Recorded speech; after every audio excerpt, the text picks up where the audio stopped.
Hi, Dr. Dabara. This is Alex Bayani, and I am giving my video presentation on the British Agricultural Revolution.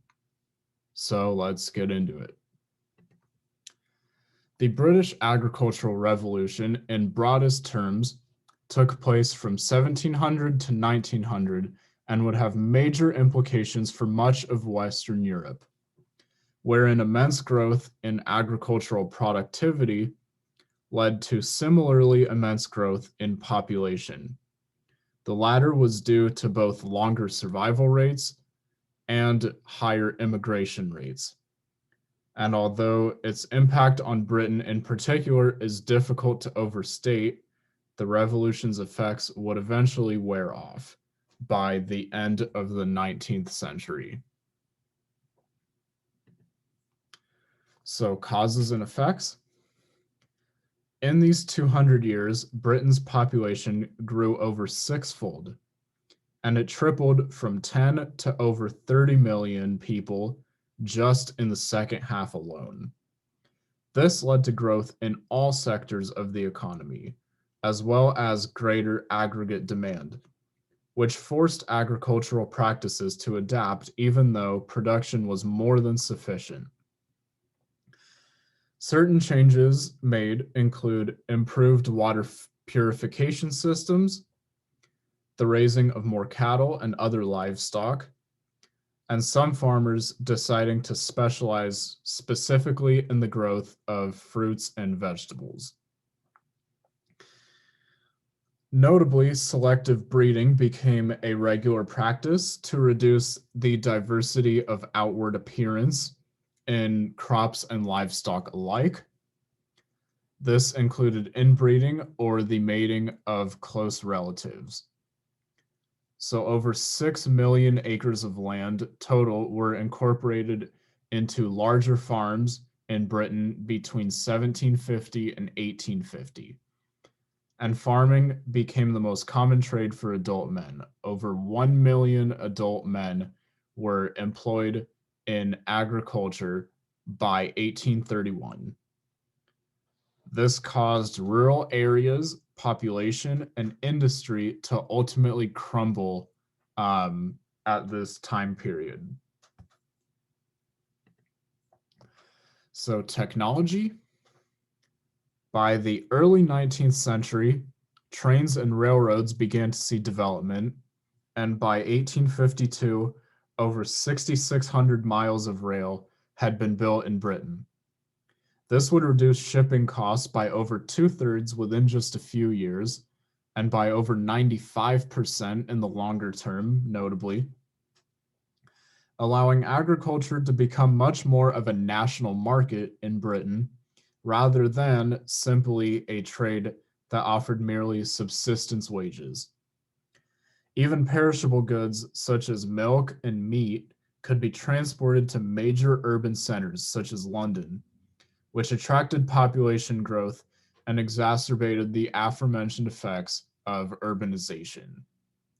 Nevertheless, distant localities remained often most in need of agricultural products, so farmers could charge higher prices, although market competition would ultimately keep them relatively low.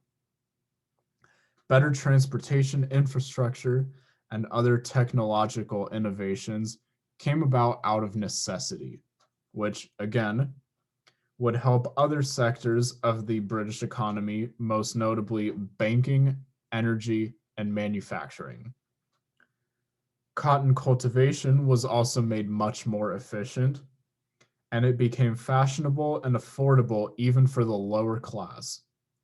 To a large degree, it replaced wool, and the wealthy class wore clothes mainly consisting of linen and cotton.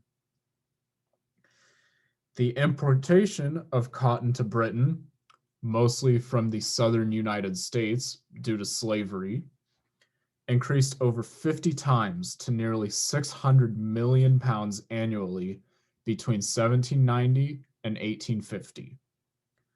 Lastly, vaccination technology made smallpox and other diseases increasingly rarer, although urban poor people remained at heightened health risks overall.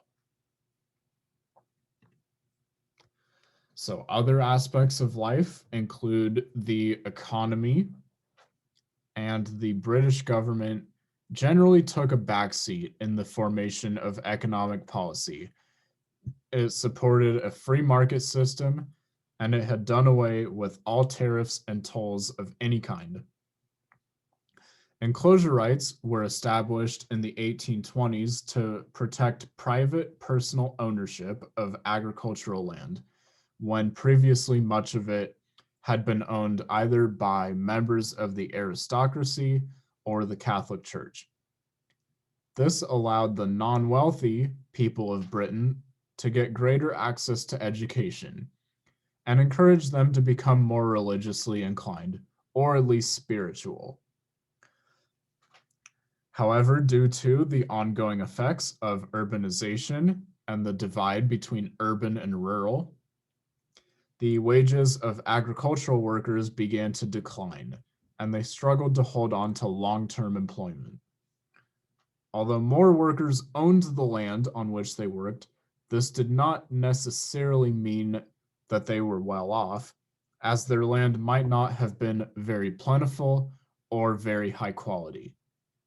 Eventually, most were left to survive on bread, porridge, and vegetables. This would lead to protests in which people would destroy agricultural machines or simply die of hunger on the streets. And between 1805 and 1848, crime in Britain increased sixfold overall.